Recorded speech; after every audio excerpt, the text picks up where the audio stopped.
Good morning, everyone.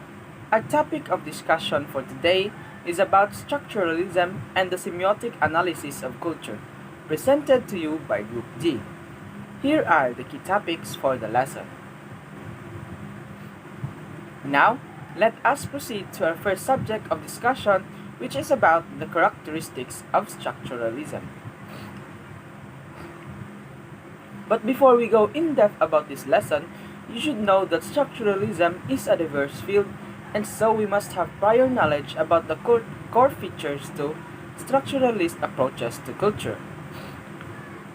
First on the list, depth explains surface. As the name implies, we have to look deeper and find the hidden generative mechanisms so that we can understand what we see. Second, this depth is structured. Of course, structure is vital in structuralism. Structuralists need to see these deep structures as a composition of a limited, more basic pool of elements so as to carefully discern and understand the surface diversity. Next, the analyst is objective. Unlike postmodernism, structuralists see themselves as detached and scientific observers that look into the things not easily noticeable to actual social actors. Fourth, culture is like language. Language can be understood as a system made up of words and sounds which lets it transmit information. Just like language, structuralists focus on the organization and connection of analogous elements such as signs and concepts in exploring culture.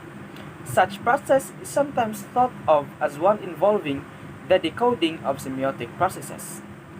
Lastly, structuralism is beyond humanism as it tends to diminish, ignore, or even negate the role of the human subject and instead focuses on the role and workings of the cultural system. This is opposite to the individualistic and unscientific approach of existentialism and phenomenology. As such, Claude Lévi-Strauss says that I believe the ultimate goal of the human sciences to be not to constitute, but to dissolve man. In this regard, he wants to ignore the human subject in the analysis, which came to be known later to post-structuralists as decentering the subject.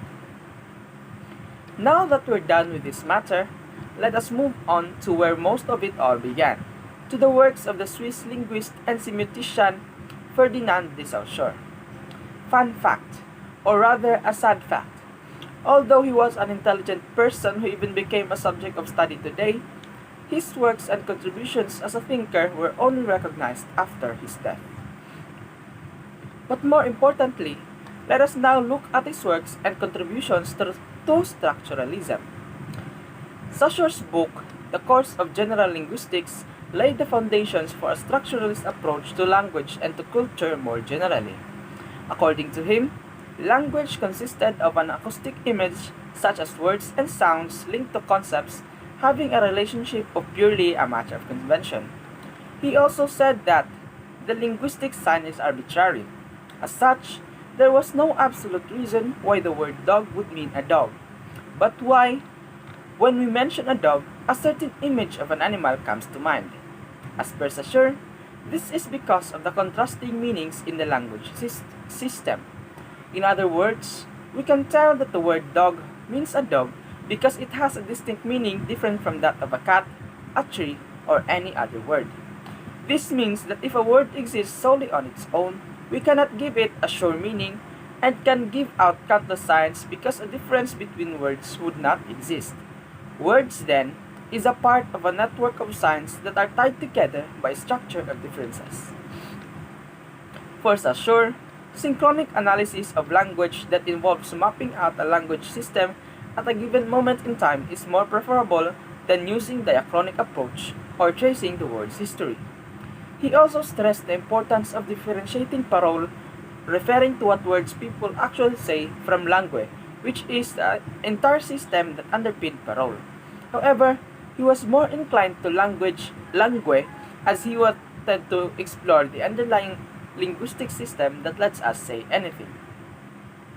Because the nature of language is arbitrary, he showed that it was a sui generis phenomenon, and it could not be explained away easily as a mere reflection of reality itself or as an ideology because meaning is, as mentioned earlier, generated within the linguistic system via a system of differences.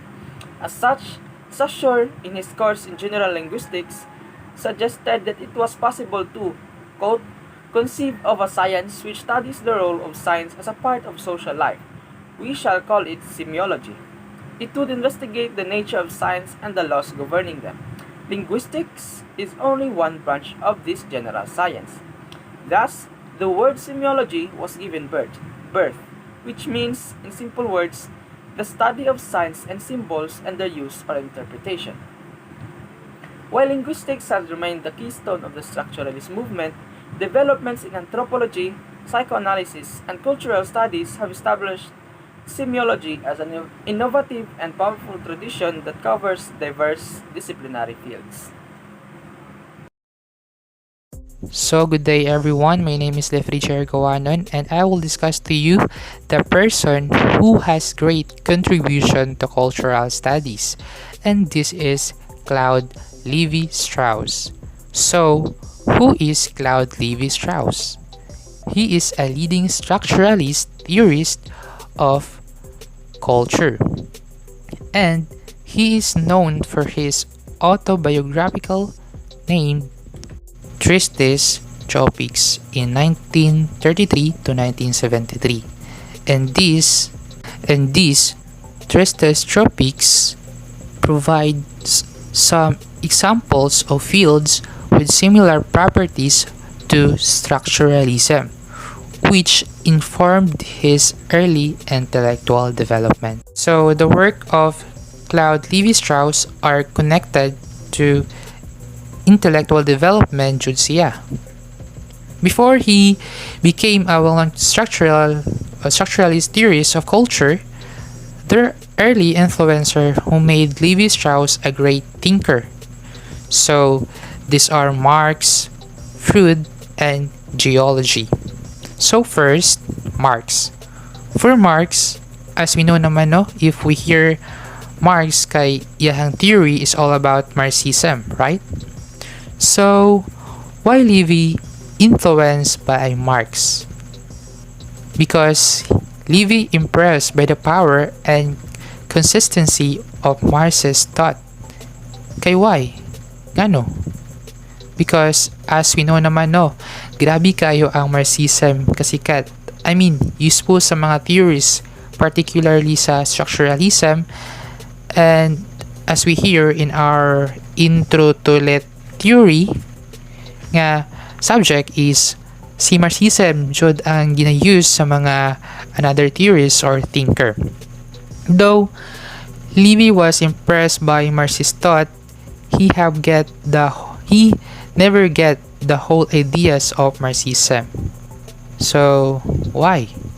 Because his works are anti-materialist approach.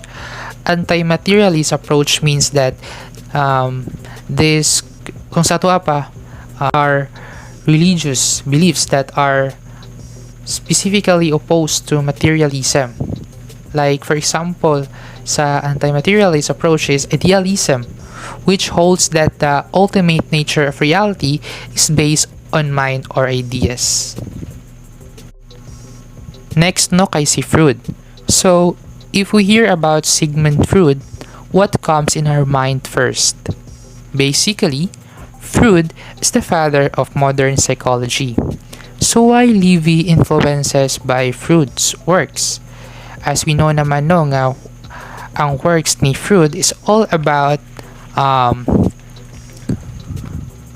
Freud is known of his basic mechanism. So I know kabalo mo kung unsa ni ID, ego, and superego, right? So ID, ego, and superego are elements of psychic mechanism. So why does Lévi-Strauss influences by Freud's works? Because of Freud's intellectual approach. So what is this intellectual approach? Means involving a person's ability to think and to understand ideas and information. But in contrary, Levi-Strauss doesn't all use Freudian or Freud concept of intellectual mind, because Freud worked on the interpretation of dreams, mythologies, and heroes, while Levi-Strauss begin with a baffling myth, ritual, or custom. So, di ba, magkalahi sila kay si Freud is all about psychology jud siya nagikag. But Levi is iyang concept of mind are all about culture. So, what is methodology sa concept of ideas na ginayuse ni Levi sa iyang works? So, dili sila nagkalahig-ayon ni Freud kasi Levi's concepts of works kay Levi described it to a detective kuno nga nag-assemble of clues unsay nahitabo sa crime or issues to build a big picture and solve a complex mystery. So, ing-ani ang ideas or theory of Levi-Strauss. Nag-study siya sa ubang theories tapos ginayuse niya, but he used it deeply pa jud ang ilahang mga theories. Mas murag dili kaayo niya gi-emphasize tong mga uban ideas sa ubang theories, but na siya gikuha didto nga idea to support his claims. Though nasalay kalahian ni Freud na concept, but they both shares with interest in the structure of human mind and the idea of intellectual style. So another influencer of Levi is geology.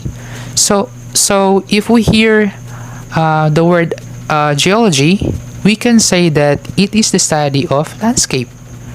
So why Levi influenced geology?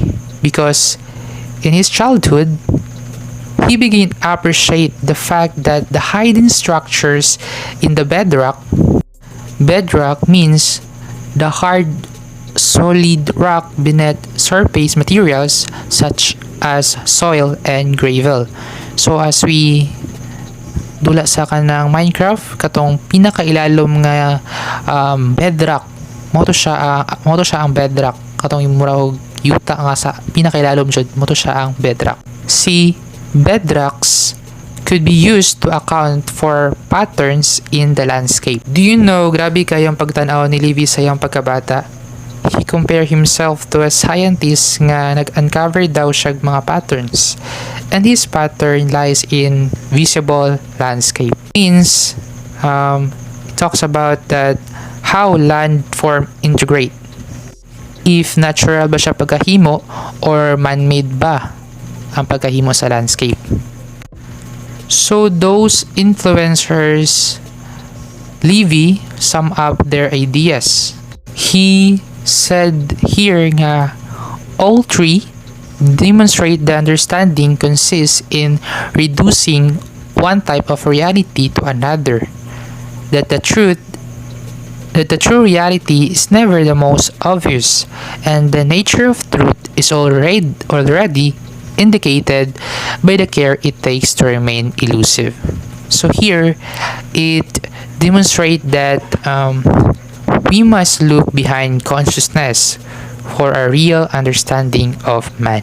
So, why structural linguists influence Levi's work? Because of the word enthusiasm. It talks about the experience of human being. Structural linguists means in which language is conceived as a self-contained. Another account is Saussure argued about langue and not parole, as what we hear it in our previous reporter. Levi-Strauss naman say we need to go beyond the study of surface contingency. Surface contingency means about we must study deeply for us to locate or generate logic within the cultural system. Another influencer is structural anthropology. Do you know that this influencer is almost never discussed Why? Because Levy occasionally cites Durkheim's works, which is Structural Anthropology in 1955 to 1963, and also the Kantian contradiction or parallels between Levy's ideas and Durkheim's ideas.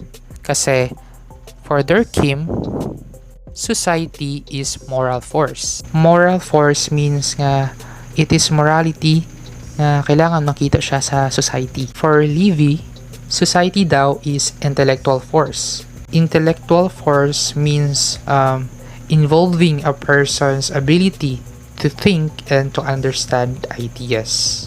Also, for Durkheim, collective consciousness expressed in ritual and religion.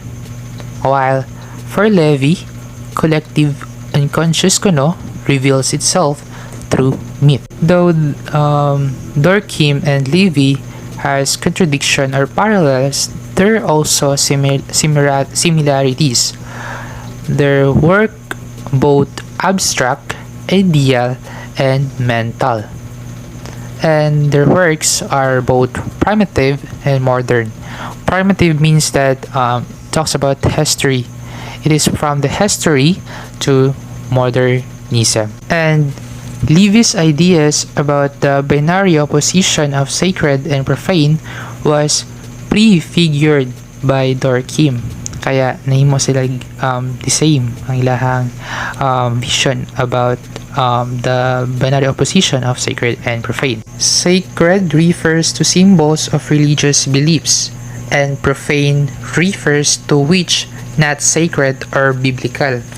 Like for example, kay ethnocentrism. So if naay libro si Durkheim nga the elementary forms of religious life, nasay libro si Levy, and it calls about the elementary structures of kinship. So their unconscious or unconscious mechanism ideas was debated by many thinkers sa atong time. Kaya sila mismo man ang interpret about or about this the idea of conscious or unconscious mechanism. So now let us discuss the kinship theory. So if we hear the word kinship theory, what comes in our mind first? For us, it involves family structure, patterns, relationship, etc. And that's right. So, in non-Western society, for them, kinship often provides backbone of social organization. It means that their kinship is grabe kay kahugot, diba? Kay they made a organization to help each other, to gain each other.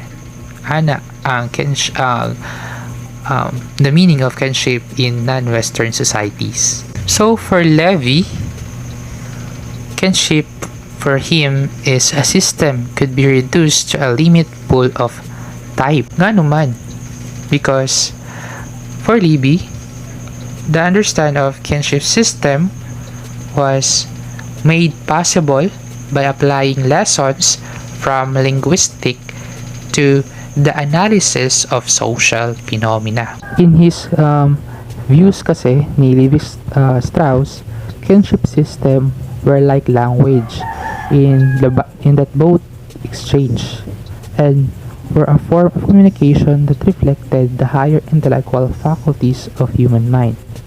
So, the overall effect of this transaction was to nakita ni Living because of this there are inequality sa mga women's.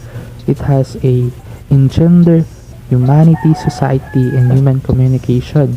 So it means if may inequality sa woman, the human communication will not effective. Means ang gisado ni Levi-Strauss about kinship system is not good, okay, because kinship system talks about equality manggod.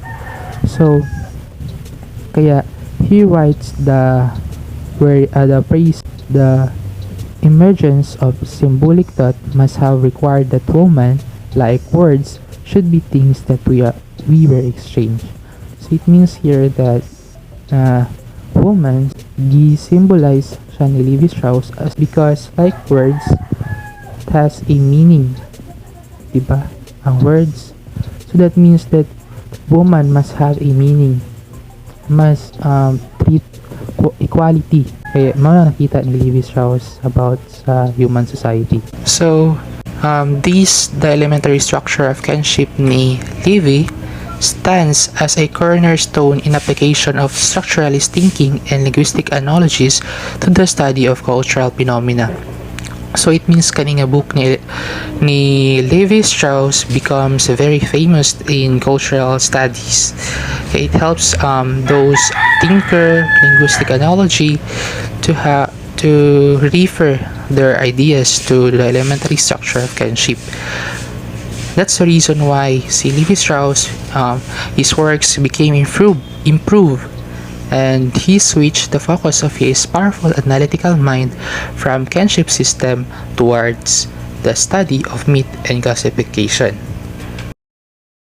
Good day everyone, I'm going to talk about the structural analysis of myth and classification. The aim of this is to excavate the underlying characteristics of culture and the formal properties of its generative grammar.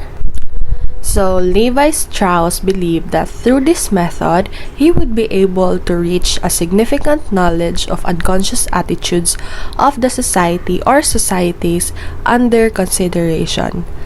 The thought of his structural method would teach us something about the human mind, a task which is in tradition of Durkheim's exploration of the collective conscience. Lamenting the unscientific qualities of previous efforts to understand mythology, Levi Strauss proposes that myth is a language, and he insists that it is the past experience of linguists that may help us develop an improved method of understanding them.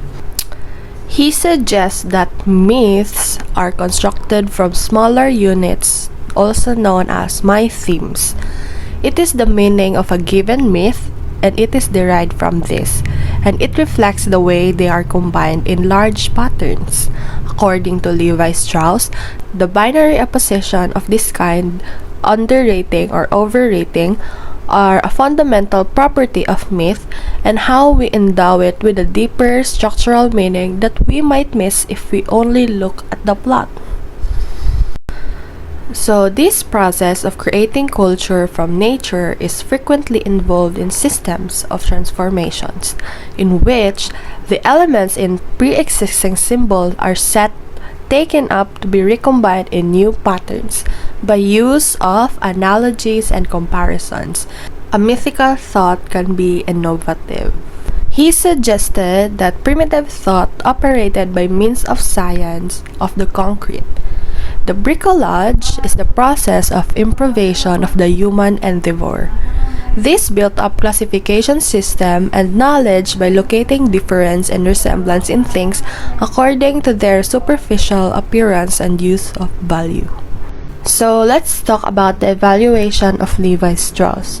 The major strength of his approach lies in its ability to map the autonomy of culture, and he is rightly understood as a giant 20th century cultural theory. So the structuralist approaches like that of Levi Strauss point to the self-sustaining and self-supporting properties of cultural systems. He shows how complex meanings arise from the arbitrary conjunction of signifying elements in structured relationships with each other. Hence, cultural systems have their own rules, logic of operation, just like languages. The binary opposition is now a ubiquitous concept, which means it can be found anywhere. And ideas about bricolage and steps of transformation are also applied to cultural activity or creativity and change in both non-Western and Western contexts. Levi Strauss teaches us that we need to go beneath the ubiquitous level of manifest meanings and personal experiences so as to understand culture fully. We need to step back and look for patterns that might be immediately apparent to either analysts or social actors. So, Levi Strauss has been subject to sustained criticism on a number of fronts. The most important of these are as follows. First, the ideas of power are curiously absent from his work. These are no understanding of ways that mythology might institutionalize because they support certain interests if there is a society. So, behind his theory, it seems to be the one that is framed in functionalist terms as an era of sociality, exchange, and common humanity rather than conflict denomination. Second is related criticism, in which Levi Strauss sees culture as an abstraction that is able to exist without human intervention. He also insists that we do not claim to show how men think in myths, but rather how myths think themselves through men and without them knowing it. So the cultural system, it seems, dances to its own peculiar mathematical logic. The savage mind appears to be disembodied, collective, and transcendental. So the third one is scholar looking at myths have suggested that plot is relentlessly downgraded. In Levi Strauss' search for an underlying cultural grammar organized around binary opposition, thinkers suggest that there is a payoff to exploring the sequential dimensions of stories. Levi Strauss does not always come across as very political correct writer. His argument that kinship systems involve the exchange of women by men has been condemned as sexist. Neither Levi Strauss nor his critics are very accomplished at this activity.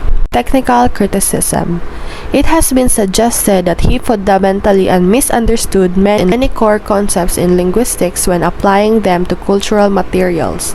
In Levi Strauss' defense, we might suggest that his misreading was at least a creative one that enabled him to take his works in direction where nobody else had yet ventured. Marshall Salins. Marshall Salins was born on December 27, 1930, and died on April 5, 2021. He was an American cultural anthropologist. He was also the Charles F. Gray Distinguished Service Professor Emeritus of Anthropology and Social Sciences at the University of Chicago. George de Mizil and Algildas Gillian Gramas. George de Mizil was born on March 4, 1898, and died on October 11, 1986. He was a French philologist, linguist, and religious studies scholar. He had also contributed the work about trifunctional hypothesis.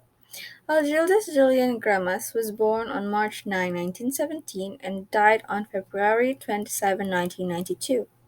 He was a Lithuanian literary art scientist and had also created Grammar Square or the semiotic square. He was also a French semiotician. Georges Dumézil was also a comparative mythologist. His conceptual contribution was of trifunctional hypothesis. Because of this, he believed that basic structural division is a myth. Although he was highly praised by Maillet, who requested Marcel Mauss and Henry Hubert, for unknown reasons the request was turned down. He was also considered as one of the most important sources by Michael Foucault by the same genre. The trifunctional hypothesis, or the tripartite division, underlies in Indo-European thought and social structures. His work was comparative and thematic in method, and much of his analysis was derived from Indian materials, particularly the Mahabharata. His writings continue to be influential, if controversial, in some areas of Western Indology, especially in epic and mythological studies and in discussions of the origins of the Varna system. The hypothesis states that Indo European religion has societies and religions divided into three similar roles, which are warriors, priests, and farmers. Dumézil divided the Proto Indo European into three more categories, which are what I had said before: the warriors, priests, and farmers, or sovereignty, military, and productivity. He further subdivided sovereignty into two distinct and complementary subparts. One part was formal, juridical, and priestly, but rooted in this world. The other, powerful, unpredictable, and also priestly, but rooted in the other, aka the supernatural and spiritual world. The second main division was connected with the use of force, military, and war. Finally, there was a third group who were ruled by the other two, whose role was productivity, herding, farming, and crafts. The heart of the hypothesis is that both the society and the mythology are so divided. Each social group has its own god or family of gods to represent it, and that the function of both the group in its society and the function of the god or gods in the pantheon match. As for A.J. Grammas, he was a linguist by training. He also envisioned semiotic structuralism to encompass all fields of human sciences. The semiotic square is a visual representation between units of meaning. It also demonstrates the limitations of purely binary oppositions. We are also indebted to Grammas for the following concepts, among others: isotopy, or the repetition of a single element of meaning; the semiotic square, the elementary structure of signification; the actantial model,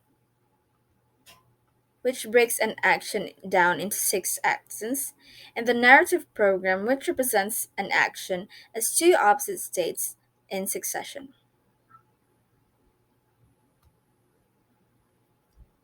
And this would be the example of a representation for the Grammas square or the semiotic square. I will now give the floor to the next reporter of the next slide. Good day, Girly here. Now I will discuss about Roland Barthes. Well, the semiotic square that was mentioned earlier made an impact on some intellectuals such as Roland Barthes. Barthes is a post-structuralist, but in his early works, he advocated the semiotic model of culture, especially on his early study of fashion system. His book, Elements of Semiology, was a ground for him of his early structuralist works. There, he argued that there is a connection between linguistics and cultural inquiry and describes four of organizing analytical concepts extracted from structural linguistics. They are lang and parole, signifier and signified, symptom and system, and lastly, denotation and connotation. Let me discuss first the lang and parole. This is a distinction made by Saussure, as what we have learned from the past discussions. It is a distinction between language and speech. Barthes argues that it can be applied in all semiotic contexts and not just to linguistic phenomena. For example, the food system. The language there is the alimentary tabus, like things that can or cannot be eaten, signifying oppositions of units like sweet or savory, rules of association, like items of food that can or cannot go together, and rituals of use like table manners. So basically, language is social or being shared by the community like set of roles or convention, while parole is the personal innovation or a given menu, which is concoctive with reference to a structure. In short, parole or speech is individual performance of the language. The next is the signifier and the signified. Again, Barthes sees a Saussurean distinction between the thing or concept represented, which is signified, and the thing doing the work of representation, which is signifier, as essential to all sign systems. In short, signifier is what gives meaning to a word or an image, while the signified is the mental concept that evoked our mind. Moreover, signifiers do not just denote signified, they help to construct them. The other one is symptom and system. This distinction is very similar to that between the longitudinal and the cross-sectional, or the diachronic and the synchronic. Symptom or the syntagmatic are ways that signs are arranged in chains that extend over time in a sequence, while system is the contrast with other absent units in the sign system with which it could be substituted, or the paradigmatic plane. Going back to the food system, Barthes argues that the horizontal reading of all the entries on a menu would involve the exploration of system, while the vertical reading through the sequence of dishes like starter, main course, or dessert involving the symptom. We can explore the semiotics of the menu using either or both of these approaches. And the last one is the denotation and connotation. Here, Barthes argues that sign systems build upon themselves and have so many layers. Denotation is the literal meanings of signs, while connotation, by contrast, is a kind of meta-language like verb, noun, and adjective that we use to describe other words. Connotations are ideological and tend to cap the denoted message. One of the early works of Barthes is the famous Mythologies. It is a collection of magazine that decodes French everyday life and culture. According to Barthes, signs within culture are never innocent, but rather they are caught up in complex of ideological reproduction. He cited some examples like the Citroën automobile. He said that it's like a modern cathedral where people come to worship because people are so mesmerized by these iconic classic luxury cars that their attention was all over it. Also, a magazine cover of a black man in French military uniform saluting the flag is read by Barthes as an ideological statement supporting colonialism, that French colonists are happy serving France. At the end part of his book Mythologies, there's an essay there entitled Myth Today. There, Barthes suggested that we need to combine the abstract study of semiotics with a more sociological account of their concrete form and function. He insists that myth was always be bourgeoisie and typically worked to justify or naturalize the social order. There, we will find a variety of rhetorical figures that reappeared in its discourses, objects, and images. The inoculation, the privation of history, identification, tautology, neither normism, the quantification of quality, and the statement of facts. Inoculation was the idea that by acknowledging some of the evils of class and inequality that existed in society, one could head off a more general criticism of the social order. The privation of history involves presenting objects but removing them of all traces of their social origins. An example of this is the Blue Guide used by tourists. This enabled them to visit places of tourist interest, but without meaningful awareness of ongoing social conditions of their chosen tourist spot, there will be no beautiful experience.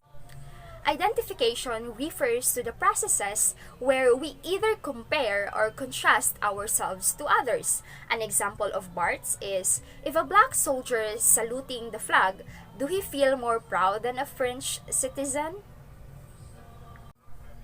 Tautology involves defining things in terms of themselves, or we're just saying the same phrase just in different words. Barthes sees this as a kind of refuge from difficult questions and as a rejection of language. It might involve statements like, because that's how it is.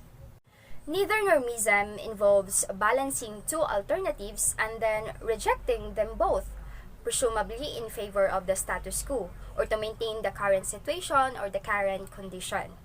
While the quantification of quality concerns attempts to systematically measure and evaluate aesthetic realities or to make them predictable and amendable to market determination, and the statement of facts concerns providing maxims about the world which are assimilated as common sense, thus preventing critical thinking. In the mythologies of Roland Barthes, we can see the distinction between denotation and connotation. Denotation there refers to the literal meaning of an image, while connotation refers to the extra or mythological meanings that are quoted on top. An example of this is the magazine cover showing a black person in military uniform saluting a piece of red, white, and blue material, for example, can be taken to denote a colonial soldier in the French army saluting the flag. However, it has an extra ideological connotations. According to Barthes, it shows that France is a great empire, that all her sons, without any color discrimination, faithfully serve under her flag, that there is no better answer to the detractors of an alleged colonialism than the zeal shown by this Negro in serving his so-called oppressors. The work of Roland Barthes in mythologies is important for two main reasons. First, it opened up a new furrow by combining semiotics with critical theory. And secondly, it legitimated the study of popular culture in academic circles because Barthes proved here that even the junk culture activities like objects such as automobile are fair game for the withering irony of the analyst's pen. Later on, his ideas were having a fundamental impact on the intellectual character of British cultural studies, with their investigations of advertising, news, programming, and the print media. We should really not underestimate this contribution toward the construction of an empirical and semiotically rich form of critical culture. Good day, everyone. I am Nicole Hanaralao, and I will continue to further discuss about the topic of Ronald Barthes. But before we dig in to further discuss about his work, let me give a brief background information about him. As you can see in the first slide, it has the picture of Ronald Barthes and an outline of his background. So, Ronald Barthes was born in 1915 into a middle-class background. So, basically, for much of his early life, he suffered from ill health and poverty, and because of that, this held back his educational career progress. However, despite all that, he published his first major works in the mid-1950s, and by the mid-60s, he was recognized by his peers as a major on the French intellectual scene. Meanwhile, Barthes had become famous among the general public during the 1950s for his incisive and readable analysis of popular culture, which were published in the mainstream press and subsequently collected as mythologies. Later on, he was elected to the prestigious Collège de France in 1977. Unfortunately, on February 1980, Ronald Barthes died, and the cause of his death was because he knocked down by a laundry van while walking home through the streets of Paris, and later on he died from the chest injuries he sustained in the accident. And now, moving on for the second slide, is what Ronald Barthes' ideas shared with many neo-Marxist thinkers of his generation. Leftist perspectives were generally seen as realistic and as objectively removing bias and distortion, rather than as culturally infirm and deeply symbolic modes of communication themselves. On other words, this leftist view is more practical compared to other that culturally express broader style by means of communication. When myth existed on the left, Barthes thought it to be impoverished and handicapped by ties to reality that made it stiff and literal.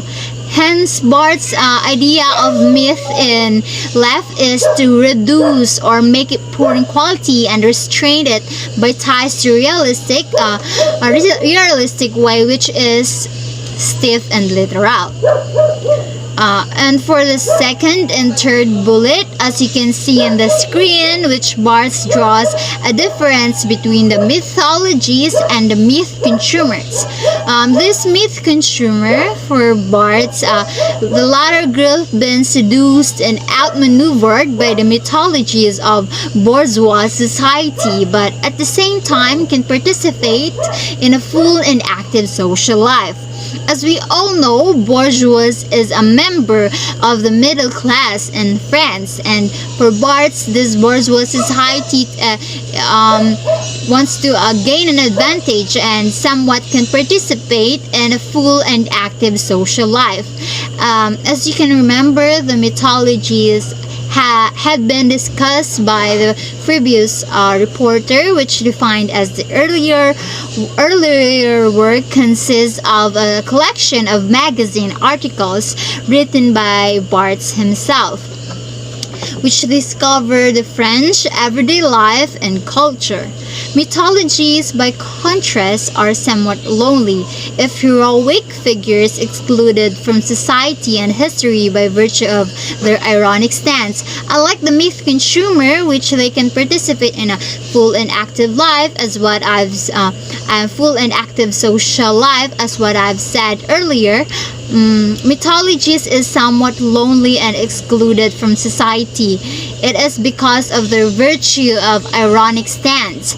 Therefore, they can only have a theoretical sociality and a connection with the world of the order of sarcasm.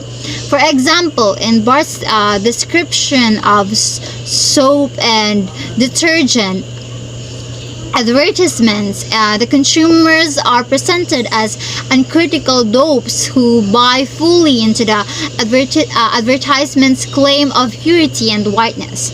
Yet, the contemporary advertising world is rich with anti-ad ads, means to tell the consumers not to buy a product that makes some self-referential joke or poke fun at the concept of advertising itself. They poke fun at this kind of message and assume the consumers is a savvy reader of media who is onto the joke. To give an example, for example, in the context here in the Philippines advertisement, I know anyone of you have seen the commercial of Myra E in our television, right? Which features a beautiful woman with flawless white skin who passed by to her co-workers, and one of her colleagues with dull skin in contrast asked her what is her secret, and she revealed it to her, and the girl who asked her magically transformed into a flawless and white skin just by taking the pills. So that is somewhat Barthes trying to prove about the theoretical sociality.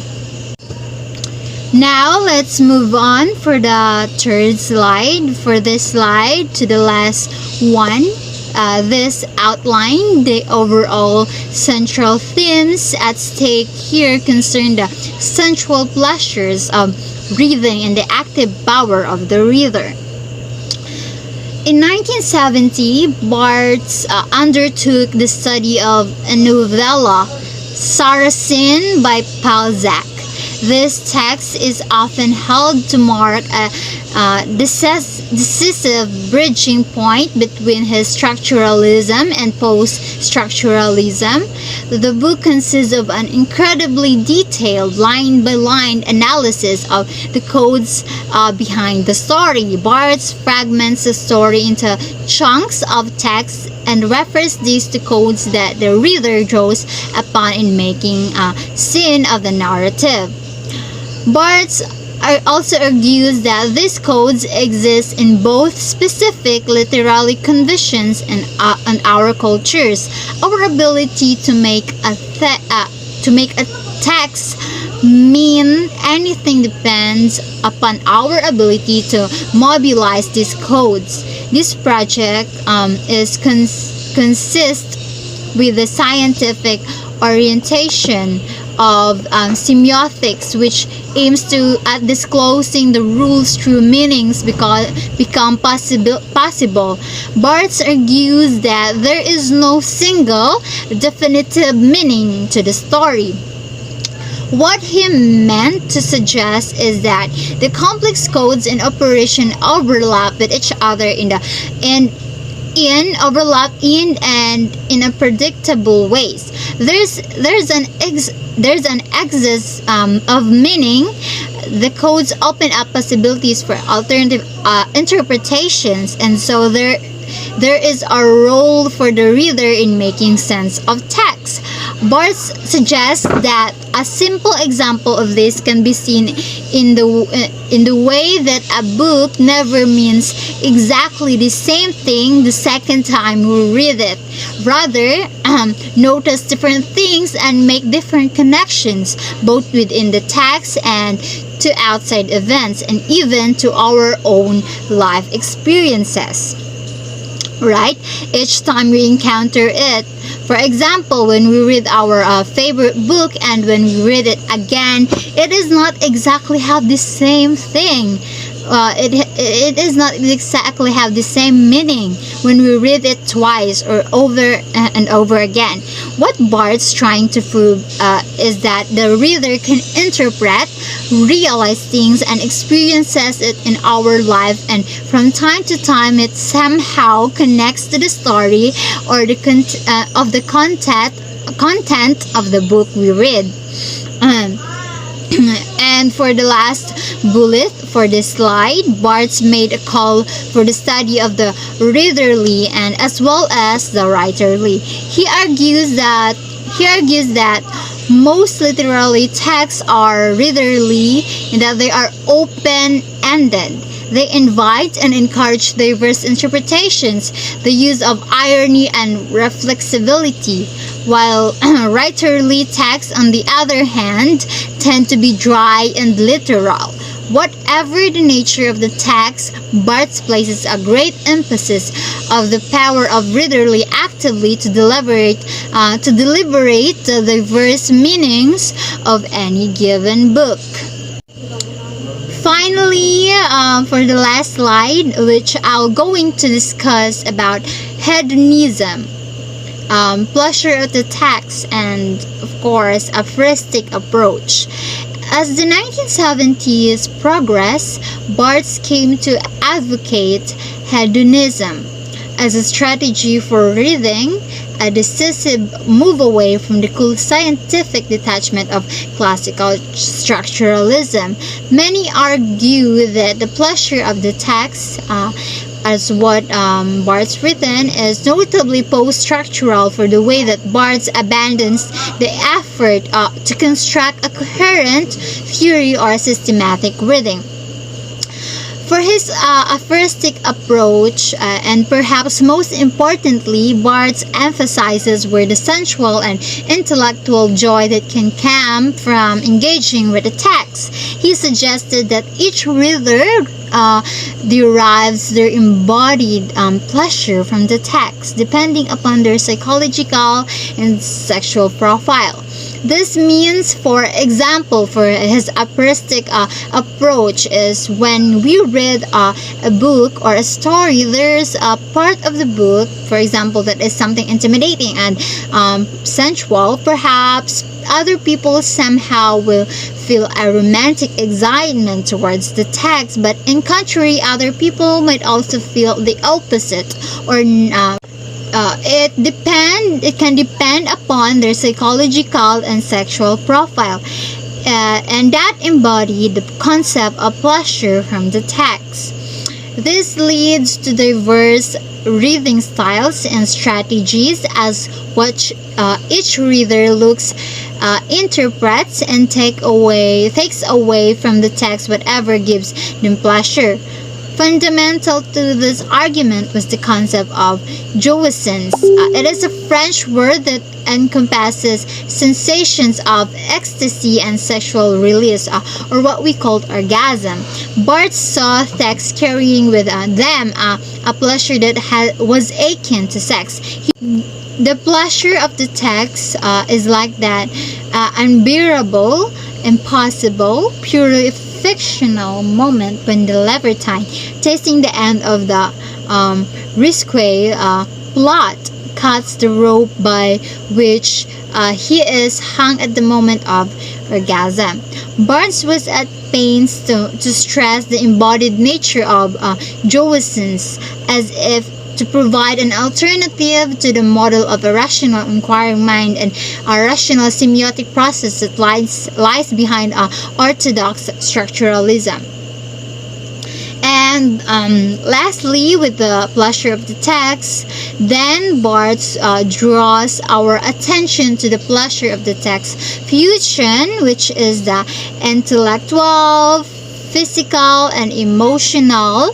These are the theme that has since proven central to post-structural attempts to dethrone and question reason. So that's all for my report. Thank you for listening.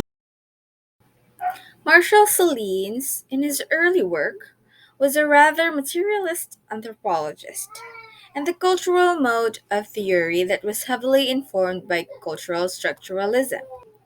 Cultural and Practical Reason of the year 1976 was perhaps his most famous work in this genre.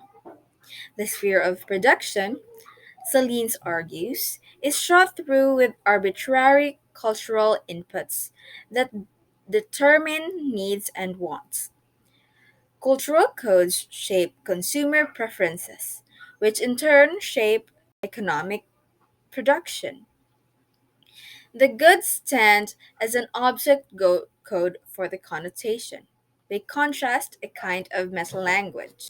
Connotations tend to be built up from a prior order of denotations, operating on a specific logic of correspondence between material and social contrasts. Production is a reproduction of a culture and a system of objects. We are now at the last topic of this lesson, the fate of structuralism. After all those years, you might ask what kind of path structuralism took.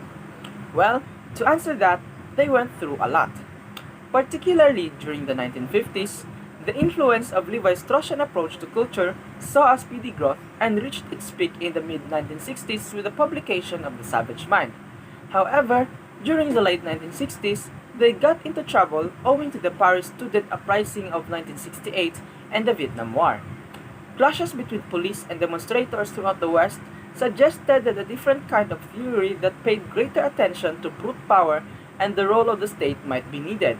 Because of this, the structural Marxism of Althusser came into the scene in the late 1960s and early 1970s.